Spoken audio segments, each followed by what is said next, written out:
Hello friends, இன்றைக்கி Sunday ஸ்பெஷலாக நம்ம சிக்கன் பிரியாணி செய்கிறத பார்க்க போகிறோம். நான் 3/4 கிலோ சிக்கன் எடுத்திருக்கேன்.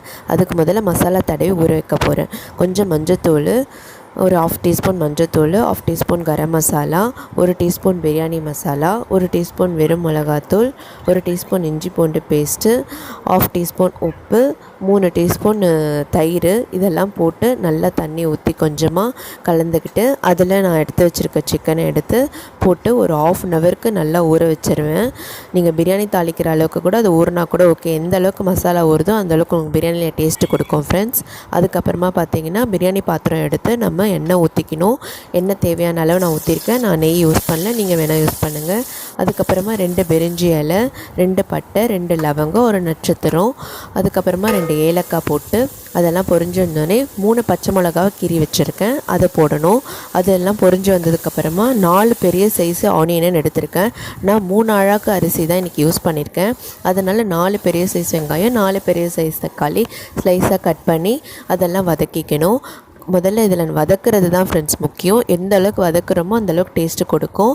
இதெல்லாம் வதங்கினதுக்கப்புறமா புதினா ஒரு கைப்பிடி அளவு, ஒரு கட்டு கூட நீங்கள் யூஸ் பண்ணலாம்.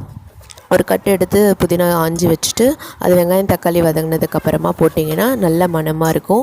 அதெல்லாம் வதங்கி வந்ததுக்கப்புறமா திரும்பவும் நான் இதுலேயும் இஞ்சி பூண்டு பேஸ்ட்டு போடுவேன். ஆல்ரெடி சிக்கன் ஊற வைக்கிறதுல போட்டிருக்கேன், இதுலேயும் இப்போ நான் போடுவேன்.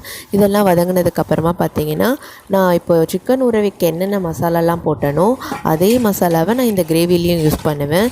மஞ்சத்தூள் கொஞ்சம், பிரியாணி மசாலா 2 ஸ்பூனு, கரம் மசாலா 1 ஸ்பூனு, வெறும் மிளகாத்தூள் 1 ஸ்பூனு, உப்பு 2 ஸ்பூனு, இதெல்லாம் போட்டு நல்லா எண்ணெயிலே வதக்கி அதுக்கப்புறமா ஊற வச்ச சிக்கனையும் எடுத்து இதில் போட்டு எல்லாம் நல்லா வதக்கணும். எண்ணெய் பிரிஞ்ச வர அளவுக்கு நம்ம வதக்கணும். எண்ணெய் பிரிஞ்சு வந்ததுக்கப்புறமா பார்த்திங்கன்னா நம்ம தண்ணியை மெஷர் பண்ணி எடுத்துக்கணும்.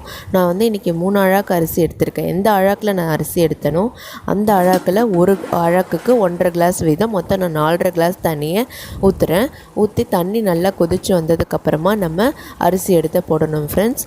அரிசி போட்டதுக்கப்புறமா பார்த்திங்கன்னா நம்ம ஒரு 15 மினிட்ஸ் மீடியம் ஃப்ளேமில் வச்சு அரிசி ஒன்றும் பாதியமாக வேகணும். ஒன்றும் பாதியமாக வெந்ததுக்கப்புறமா பார்த்திங்கன்னா நீங்கள் பக்கத்தில் இன்னொரு தவாவை ஹீட் பண்ணி வைக்கணும். இதை எடுத்து தூக்கி அதில் போட்டு இந்த பிரியாணி டபராவை எடுத்து அதில் போட்டு நம்ம டம்ப் பண்ணணும். அதுக்கு மேலே ஏதாவது வெயிட் ஏதாவது வைக்கணும். ஒரு 15 மினிட்ஸ் மறுபடியும் நீங்கள் மீடியம் ஃப்ளேமில் வச்சிங்கன்னா உங்களுக்கு சாதம் பார்த்திங்கன்னா சூப்பராக வெந்துடும். தண்ணியெல்லாம் வற்றி போயிடும். நம்ம பிரியாணி உங்களுக்கு சர்வ் பண்ண ரெடி ஆகிடும் ஃப்ரெண்ட்ஸ். நீங்களும் செஞ்சு பாருங்கள், ரொம்ப டேஸ்டியாக இருக்கும். செஞ்சு பார்த்துட்டு சொல்லுங்கள் ஃப்ரெண்ட்ஸ். என்னோட சேனலை லைக் பண்ணுங்கள், ஷேர் பண்ணுங்கள், சப்ஸ்கிரைப். தேங்க்யூ ஃபார் வாட்சிங் மை சேனல் ஃப்ரெண்ட்ஸ்.